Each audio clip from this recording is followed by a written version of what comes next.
¿Os habéis dado cuenta que últimamente eh, están de moda meter microservicios, DDD, arquitectura hexagonal con calzador en cualquier proyecto que queráis iniciar? Me explico.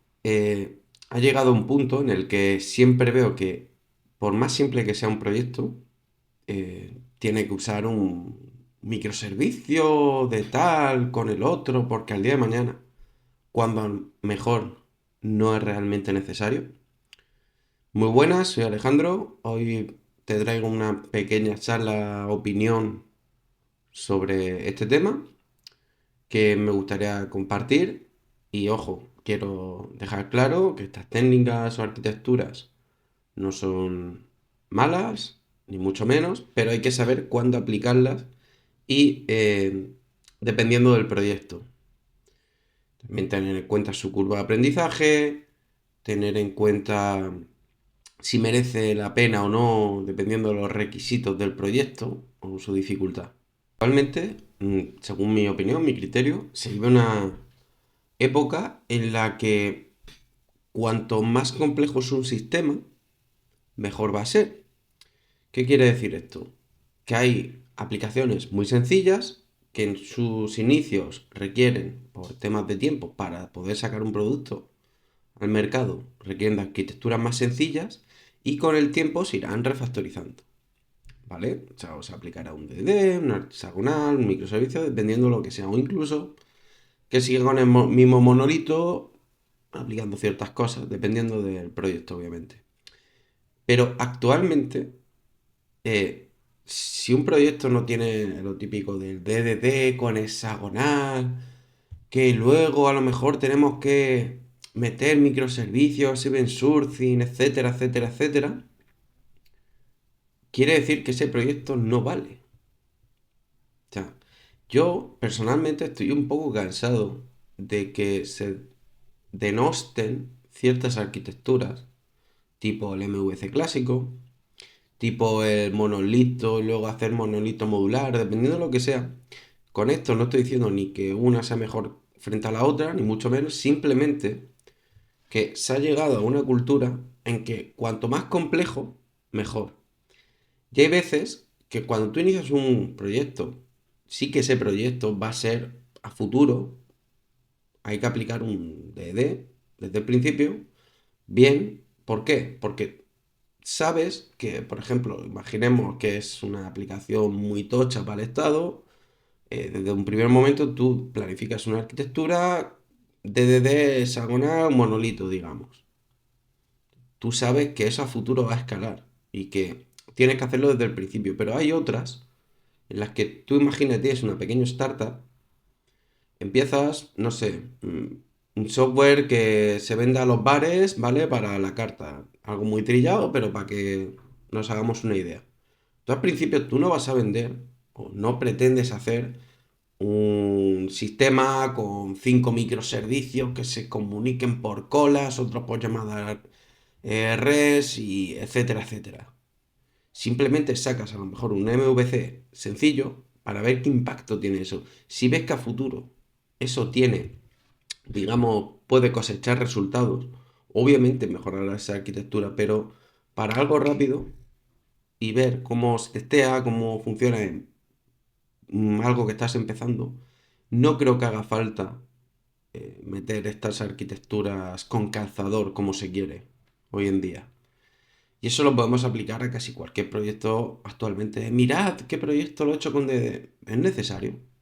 ¿No? Te has llevado 30 horas a hacer el proyecto cuando en 5 las podrías tener hechas.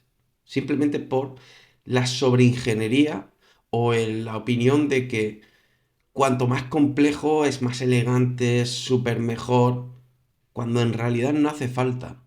Mm, Bajo mi opinión, eso es lo que estoy viendo actualmente en el mundo del software con temas de... Porque sea más moderno, va a resultar, va a ser mejor cuando muchas veces, si no tienes resultados, ese proyecto no va a salir adelante. Claro que esto tiene cierto coste oculto, es como lo que mencionaba hace unos segundos sobre el tema de la complejidad. Por ejemplo, en este caso, vamos a ver. si tú quieres aplicar DDD, no es simplemente generarte un directorio, un árbol de directorios con una carpeta de application, domain o infrastructure, ¿vale? Infraestructura. No se trata solo de eso. Tienes que entender el dominio en el que estás tratando. Saber el lenguaje ubicuo que usas tu cliente, stakeholders y tu equipo de desarrollo. También comprobar entidades, agregados, casos de uso, los middleware que quieras poner con el command bus por si quieres tener separado lo que es la capa de infraestructura de la propia capa de aplicación con la propia capa de dominio, BTOs, etcétera, etcétera. Con la arquitectura hexagonal pasa igual. Al final, eh, se trata de implementar algo con vistas a que un proyecto a futuro pueda ser rentable. No simplemente porque yo crea que mayor complejidad va a ser que me haga mejor desarrollador. Al revés.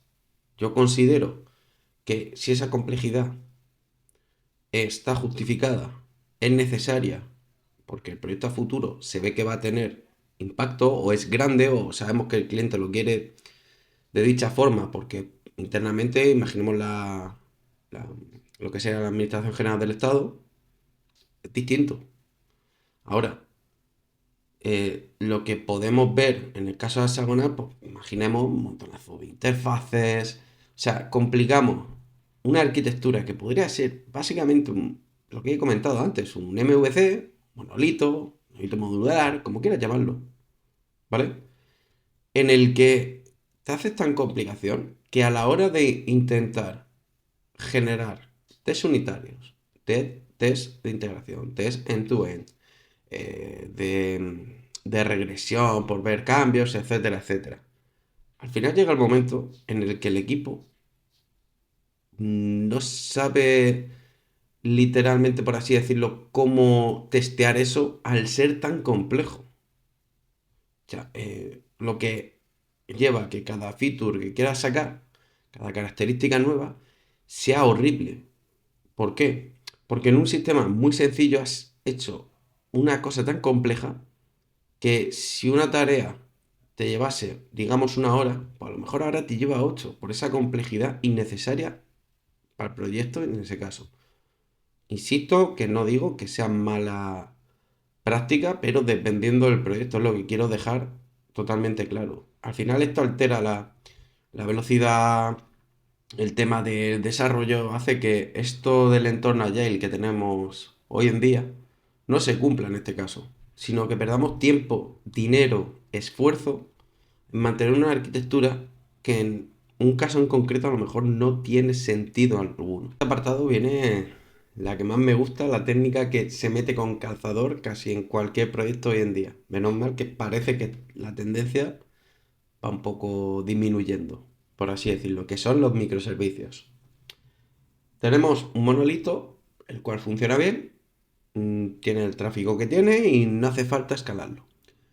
Pero por la moda de tener una arquitectura y pensar que por tener esta arquitectura que es moderna, tenemos que separarlo, imaginemos, en 8 microservicios, que al final, por no entender esta arquitectura bien o por no plasmarla bien, usan la misma base de datos que tira el monolito.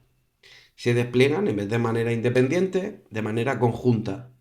Y para añadir más INRI, si tocas cualquier de ellos, caen los demás como en un dominó. O sea, como las piezas de dominó cuando van cayendo, pues igual. ¿Por qué digo esto?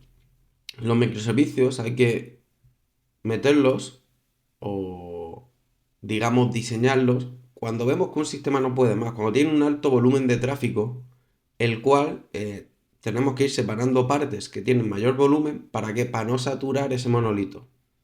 Y poco a poco se van sacando, se van separando y se van haciendo comunicaciones para que sean independientes y se puedan desarrollar de manera independiente.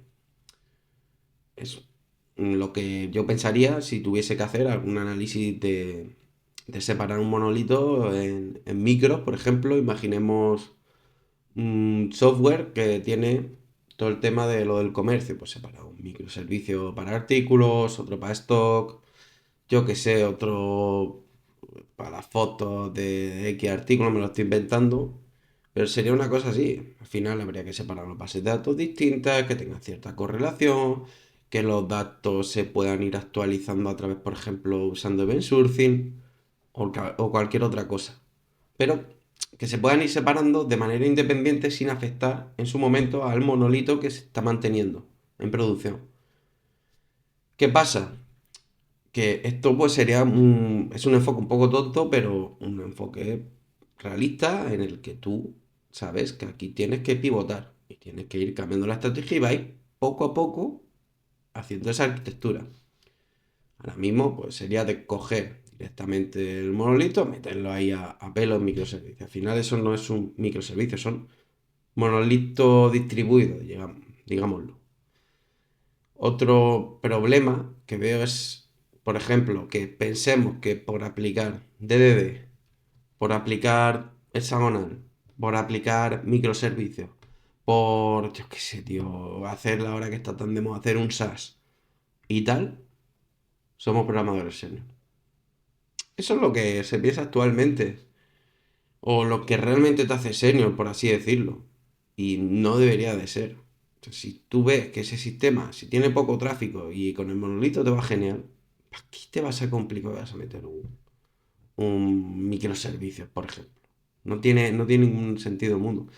Pero hoy en día, pues bueno, se tiende a eso, no lo comparto, porque al final cada proyecto es único y lo cual necesita una orientación u otra dependiendo de lo que se requiera en ese instante.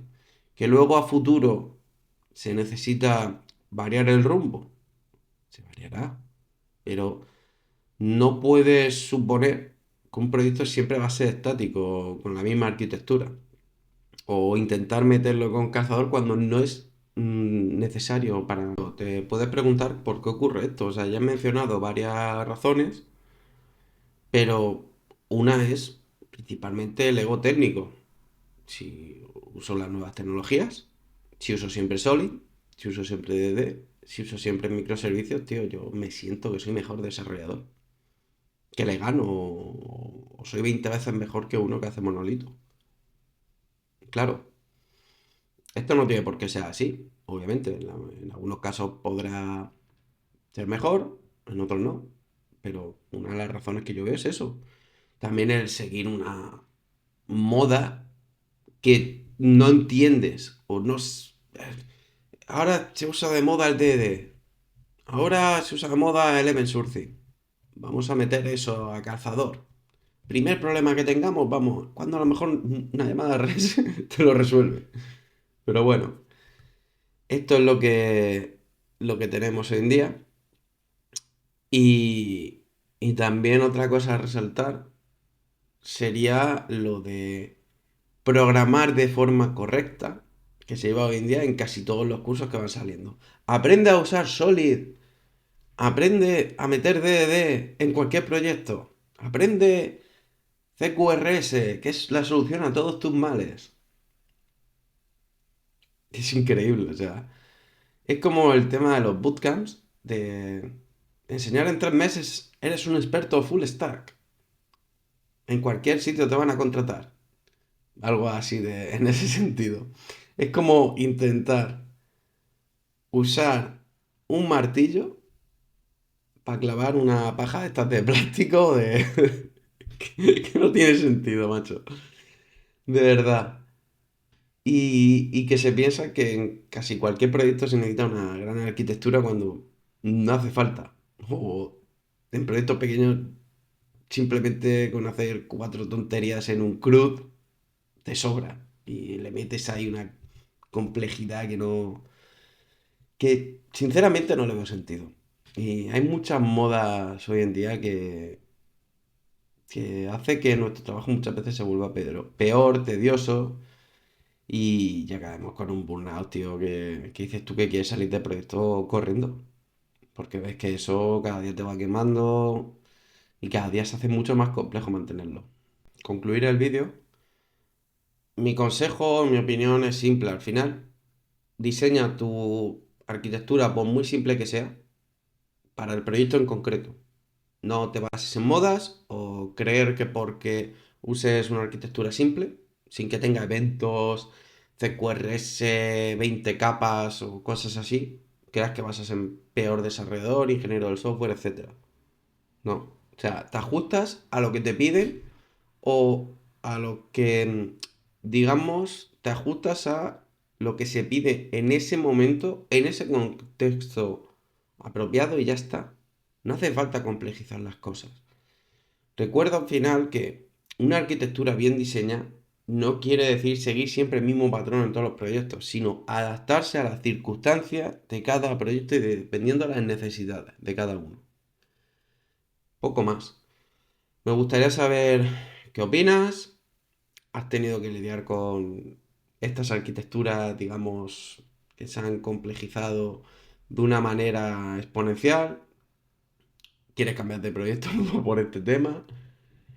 Bueno, me gustaría saberlo, voy a leer en los comentarios y sí que me gustaría resaltar que si os interesa que veamos cada una de las arquitecturas, ventajas, inconvenientes, ejemplos de código, aunque sean sencillos, sino para entenderlas, pues déjamelo, lo tomo en cuenta, os estoy tomando mucho en cuenta últimamente, porque la verdad que muchas veces hacía vídeos y no tenía en cuenta vuestra opinión. Por esa parte lo siento. Y bueno, si has llegado hasta aquí, gracias. Y si lo ves interesante, dale un like, suscríbete y nos vemos en siguientes vídeos. Adiós.